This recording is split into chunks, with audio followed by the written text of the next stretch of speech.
А вот это вот конструкция Сергея Кузнецова. Большое ему спасибо. Ой, креслице очень даже хорошее,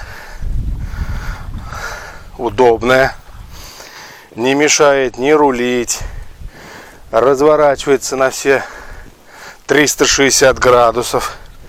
Очень классно сделано все, надежно, мягко. Сидеть одно удовольствие просто. Так что дай бог ему успехов